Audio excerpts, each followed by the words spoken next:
नमस्कार विद्यार्थी मित्रांनो, इयत्ता 12वी कॉमर्स विषय OC&M. मुलांनो, आपलं 5वं प्रकरण चालू आहे व्यवसायातील उभरत्या पद्धती. आजच्या प्रस्तुत पाठामध्ये आपण खरेदी विक्री प्रक्रिया आणि बाह्य सेवा या दोन महत्त्वाच्या संकल्पनांचा अभ्यास करणार आहोत. मुलांनो, आपण ऑनलाईन व्यवहार शिकलेलो आहोत. या ऑनलाईन व्यवहारामध्ये किंवा पारंपरिक व्यवहारामध्ये आपण एक महत्त्वाची क्रिया करत असतो, ती म्हणजेच खरेदी विक्रीची प्रक्रिया. कोणती क्रिया? खरेदी विक्रीची प्रक्रिया. म्हणजेच व्यवसाय पारंपरिक असो किंवा ऑनलाईन असो, त्याच्यामध्ये खरेदी विक्रीही होतच असते. मग ज्यावेळेस खरेदी विक्रीची प्रक्रिया होत असते त्यावेळेस या खरेदी विक्रीच्या प्रक्रियेमध्ये महत्त्वाचा घटक येतो, तो म्हणजेच वस्तूची माहिती. कोणता महत्त्वाचा घटक येतो? वस्तूची माहिती. आता ही जी माहिती आहे, ही माहिती म्हणजे नेमकं काय? तर ज्यावेळेस एखाद्या वस्तूची माहिती कशी आहे किंवा ती माहिती कोणत्या पद्धतीने पुरविलेली आहे, तर त्यावरती वस्तूची विक्री अवलंबून असते. मग ही माहिती म्हणजे नेमकी काय येते माहिती? की वस्तूची किंमत असेल, वस्तू कशी वापरवायची याची माहिती असेल, किंवा वस्तूची काळजी कशी घ्यावी याची याबाबत माहिती असेल. मग ही जी माहिती आहे ही व्यापारामध्ये, व्यवसायामध्ये अतिशय महत्त्वाची ठरते. मग हा व्यवसाय कसा असेल? ऑनलाईन असेल किंवा परंपरागत असेल. कसा असेल? ऑनलाईन असेल किंवा नेहमीप्रमाणे जो परंपरागत आपण व्यवसाय करत असतो त्या प्रकारचा व्यवसाय असेल, तरीसुद्धा ह्या दोन्ही प्रकारच्या व्यवसायामध्ये माहिती महत्त्वाची असते. कारण ह्या माहितीवरती वस्तूंची खरेदी आणि विक्री अवलंबून असते. मग जर आपण परंपरागत व्यवसाय प्रकाराचा विचार केला तर यामध्ये माहिती देण्यासाठी खूप सारा वेळ लागत असतो. मग ती माहिती पटवून देणं, ग्राहकांना विविध वस्तू दाखवणं, त्या प्रत्येक वस्तूची माहिती देणं आणि मग ग्राहकसुद्धा योग्य ती वस्तू निवडतो आणि त्या वस्तूची किंमत देऊन ती वस्तू प्राप्त करून घेतो. परंतु ऑनलाईन व्यवहारामध्ये मात्र काय होतं की ऑनलाईन व्यवहारामध्ये ज्यावेळेस विक्रेता वस्तू दाखवत असतो त्याचबरोबर त्या वस्तूबरोबर त्या वस्तूची सविस्तर माहितीसुद्धा दिलेली असते. मग त्यामध्ये वस्तूची किंमत असेल किंवा वॉरंटी असेल, गॅरंटी असेल किंवा वस्तू कशी वापरायची त्याबाबत जी काही माहिती आहे ती माहिती ही ऑनलाईन प्रकारामध्ये वस्तूबरोबरच दिली जाते. मग साहजिकच ग्राहकाचा तिथे वेळ वाचतो. त्यामुळे ग्राहक परंपरागत व्यवसाय प्रकारापेक्षा ऑनलाईन व्यवसाय प्रकारामध्ये त्वरित वस्तूची निवड करून तो खरेदीही करतो. म्हणजे आपल्याला एक गोष्ट लक्षात आली असेल की ही खरेदी विक्रीची प्रक्रिया आहे, त्यामध्ये माहिती, या माहितीद्वारे किंवा माहितीमुळे परंपरागत व्यवसाय प्रकारापेक्षा ऑनलाईन व्यवसाय प्रकार हा कमी वेळेचा वाटू लागतो. त्यानंतर आपण दुसरी संकल्पना अभ्यासणार आहोत, ती म्हणजेच बाह्य सेवा. बाह्य सेवा यालाच इंग्लिशमध्ये आउटसोर्सिंग असं म्हटलं जातं. आता बाह्य सेवा ही संकल्पना समजण्यासाठी तुम्हाला मी एक उदाहरण सांगते. ते उदाहरण तुम्ही काळजीपूर्वक ऐकलं तर तुम्हाला बाह्य सेवा ही संकल्पना वेगळं समजून सांगण्याची गरज पडणार नाही. मुलांनो, तुम्ही जर समजा तुमच्या घरी कोणाचं लग्न झालं असेल किंवा तुमच्या जवळच्या नातेवाईकांमध्ये जर कोणाचं लग्न झालं असेल तर तुम्हाला एक गोष्ट नक्की माहिती असेल की जर एखाद्या घरात लग्न कार्य असेल तर साहजिकच ते लोक जर लग्नाच्या दिवशी जे काही अन्न देत असतात, म्हणजे जेवण असतं, किंवा लग्नाच्या दिवशी जे मंडप सजवतात तर ते सजवणं असेल, किंवा लग्नामध्ये जे काही पाहुणे येत असतात त्या पाहुण्यांसाठी केलेली बैठक व्यवस्था असेल, मग ही जी कामं आहे ही कामं त्या लग्नघरातील माणसं तुम्ही करताना पाहिलेली आहेत का? तर नक्कीच नाही. कारण ही कामं कोण करत असतं? तर एखादे छोटे छोटे व्यावसायिक किंवा छोटे मोठे व्यावसायिक अशा प्रकारची कामं करत असतात. मग ही कामं करत असताना तर त्यावेळेस ही जी कामं करणाऱ्या व्यवसाय संस्था म्हणजेच बाह्य सेवा होय. म्हणजेच काय? बाह्य सेवा होय. ह्या काय करत असतात की एखादं काम करण्यासाठी, एखादं काम पूर्ण होण्यासाठी आवश्यक असणाऱ्या छोट्या मोठ्या सेवा देत असतात.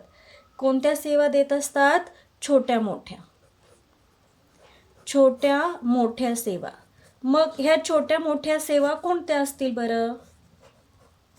छोट्या मोठ्या सेवा थोडक्यात अन्नपदार्थ पुरविणे म्हणजेच कॅन्टीनची सुविधा, किंवा लग्नसराईमध्ये मंडप सजवणे, डेकोरेट करणे, त्याचबरोबर बैठक व्यवस्था किंवा मोठ्या व्यवसायांसाठी स्वच्छता पुरविणे, त्याचबरोबर सुरक्षा करण्यासाठी जे काही कर्मचारी वर्ग असतात ते पुरविणे म्हणजेच बाह्य सेवा होय.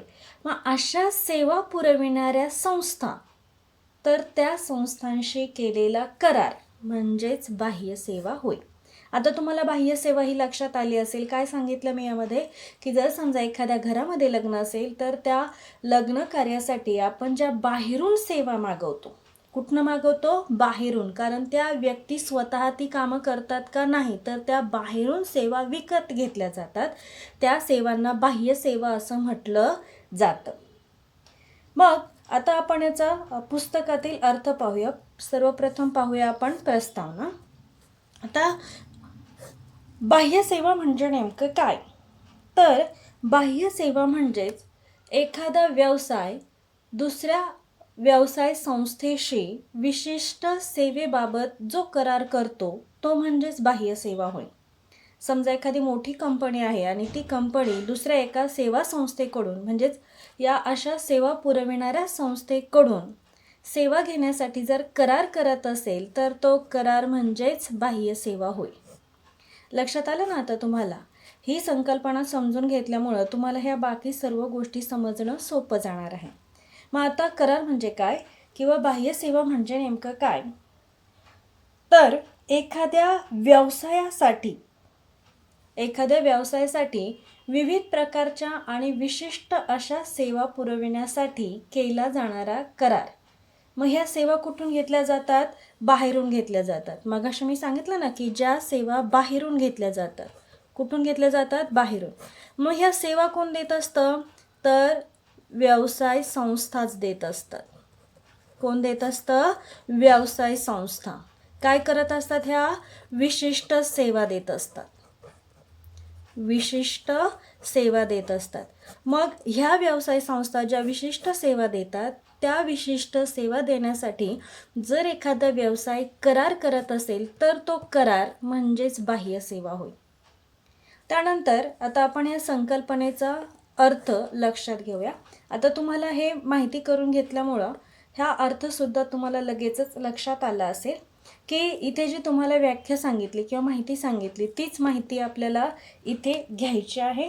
की ज्यावेळेस एखादा व्यवसाय या व्यवसाय संस्थांकडून की ज्या विशिष्ट सेवा पुरवत असतात या व्यवसाय संस्थांकडून विशिष्ट सेवा घेण्यासाठी, आता ह्या विशिष्ट सेवा थोड्या कमी महत्त्वाच्या समजल्या जातात. कशा समजल्या जातात? कमी महत्त्वाच्या. मग कमी महत्त्वाच्या का समजल्या जातात? कारण ह्या छोट्या मोठ्या व्यवसाय सेवा असतात. कशा असतात? छोट्या मोठ्या व्यवसाय सेवा असतात. तर ह्या कमी महत्त्वाच्या समजल्या जातात. मग ज्या वेळेस ह्या कमी महत्त्वाच्या सेवांसाठी एखादा व्यवसाय या विशिष्ट सेवा देणाऱ्या व्यवसाय संस्थांबरोबर करार करत असेल तर तो करार म्हणजेच बाह्य सेवा होय. ज्यावेळेस हा करार केला जातो त्यावेळेस दोन महत्त्वाचे फायदे होतात. पहिला फायदा म्हणजेच उत्पादन खर्च कमी येतो. काय होतो पहिला फायदा? उत्पादन खर्च कमी येतो. मग उत्पादन खर्च कमी का येतो? कारण या सेवा ज्या आहेत या व्यवसाय संस्था देत असतात. त्यामुळे साहजिकच ह्या मोठ्या व्यवसायांना या कमी महत्त्वाच्या किंवा छोट्या मोठ्या असणाऱ्या सेवांसाठी, विशिष्ट सेवांसाठी वेगळा वेळ किंवा खर्च करण्याची गरज पडत नाही. मग साहजिकच ते काय करू शकतात? त्यांचं उत्पादनावर लक्ष केंद्र करतात. त्यामुळेच आपोआप त्यांना उत्पादन खर्च कमी येत असतो. आणि दुसरी महत्त्वाची सेवा किंवा दुसरा महत्त्वाचा फायदा असा होतो की ही जी व्यवसाय देणारी संस्था आहे, आता ही व्यवसाय देणारी संस्था जर आता एक उदाहरण घेऊया आपण की जर समजा अन्नपदार्थ पुरविणारी संस्था असेल तर अशी संस्था अन्नपदार्थ बनविण्यासाठी ज्या व्यक्तीला अन्नपदार्थाचं ज्ञान आहे, जी चांगल्या प्रकारे अन्नपदार्थ बनविते अशाच व्यक्तींची नियुक्ती करणार, अशाच व्यक्तींना काम देणार. मग साहजिकच या सेवा देणाऱ्या ज्या काही संस्था आहे त्या दुय्यम दर्जाचं काम देत असतात, की ज्या ठिकाणी बऱ्याचदा पात्रता असण्याची गरज भासत नाही. आता समजा स्वच्छता कर्मचारी असेल तर त्यांना काही विशिष्ट पात्रतेची गरज असत नाही किंवा अन्नपदार्थ बनविणे त्यांच्याकडे खूप विशेष कौशल्य असावंच असं काही असत नाही. म्हणजेच साहजिकच त्यांच्याकडे त्यांचं जे ज्ञान आहे किंवा त्यांच्याकडे जे कौशल्य आहे त्या कौशल्याच्या आधारावरच त्यांना काय दिलं जातं, काम दिलं जातं. मग अशा वेळेस ह्या विशिष्ट सेवा देणाऱ्या संस्था विशिष्ट कौशल्य पारंगत असणाऱ्या व्यक्तीचीच नेमणूक करत असतात.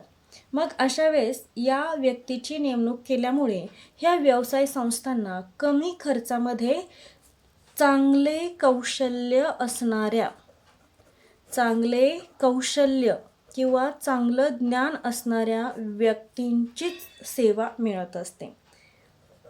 चांगले कौशल्य असणाऱ्या व्यक्तींकडून काम केलं जातं किंवा कर्मचाऱ्यांकडून काम केलं जातं. म्हणजेच साहजिकच नक्कीच त्यांना या गोष्टीचा मोठ्या प्रमाणात फायदा होत असतो, कारण त्यांना ते काम करण्यासाठी ती व्यक्ती शोधण्याची किंवा मागवण्याची गरज भासत नाही, कारण ती ही व्यवसाय संस्था मिळवून देत असते. म्हणजे तुम्हाला आता लक्षात आलं असेल की ह्या बाह्य सेवा पुरविणाऱ्या संस्थेला 2 महत्त्वाचे फायदे होतात. तर कोणते फायदे? पहिला म्हणजे उत्पादन खर्च कमी आणि दुसरं म्हणजे चांगले कौशल्य असणाऱ्या व्यक्तींकडूनच काम करून घेतात. मग हे चांगले कौशल्य, कारण ह्या व्यवसाय संस्था सेवा देण्यासाठीच स्थापन झालेल्या असतात, म्हणजे विशिष्ट प्रकारच्या सेवा. मग ह्या सेवा देण्यासाठी तशा प्रकारचं ज्ञान असणारी कौशल्य असणारीच व्यक्ती निवडली जाते. त्यामुळे साहजिकच ह्या व्यवसाय संस्थांनासुद्धा त्यांचं काम करून घेण्यासाठी चांगले कौशल्य असणाऱ्या व्यक्तीकडून त्यांचं काम पूर्ण होत असतं. आता आपण यातील तिसरा घटक अभ्यासणार आहोत, तो म्हणजे गरज.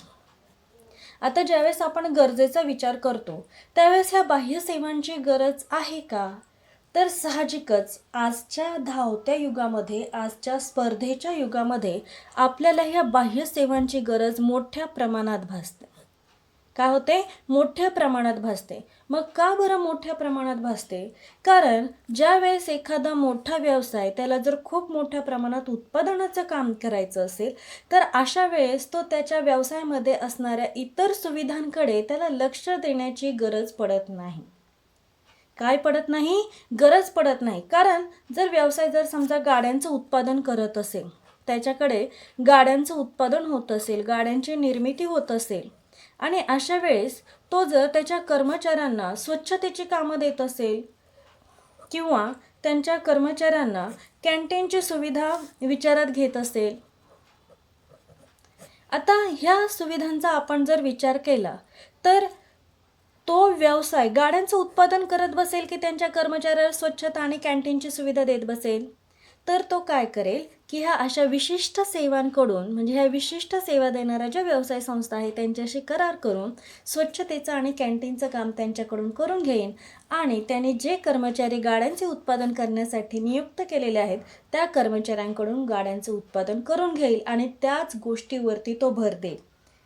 म्हणजेच इथे काय लक्षात येतं की ह्या विशिष्ट सेवा देणाऱ्या व्यवसाय संस्था आहेत, म्हणजेच ह्या बाह्य सेवा आहेत, ह्या सध्याच्या युगामध्ये अतिशय महत्त्वाची भूमिका बजावत असतात आणि सध्याच्या स्पर्धेच्या बाजारपेठांमध्ये सध्याचं जे काय धावतं युग आहे, जे काय डिजिटल युग आहे, त्या डिजिटल युगामध्ये सुद्धा ह्या बाह्य सेवांची मोठ्या प्रमाणात गरज निर्माण होताना दिसून येत आहे. कारण ही जी कामं केली जात असतात, स्वच्छता असेल, कॅन्टीन असेल किंवा इतर जी काय सुरक्षा असेल किंवा महत्त्वाचं जे जे काही काम असेल की जे कमी महत्त्वाचं वाटतं परंतु ते आवश्यक असतं, तर अशी कामं चांगल्या कौशल्य असणाऱ्या व्यक्तीकडूनच जर केली तर ती व्यवस्थित होत असतात. म्हणून सद्यस्थितीमध्ये ह्या अशा व्यवसाय देणार, म्हणजे अशा सेवा देणाऱ्या ज्या काही व्यवसाय संस्था आहेत त्यांची मोठ्या प्रमाणात गरज भासत आहे. मुलांनो, तुम्हाला हे खरेदी विक्री प्रक्रिया आणि बाह्य सेवा ह्या संकल्पना व्यवस्थित समजल्या असतील. तर अशा प्रकारे आजचं हे आपलं लेक्चर इथेच संपलं. धन्यवाद.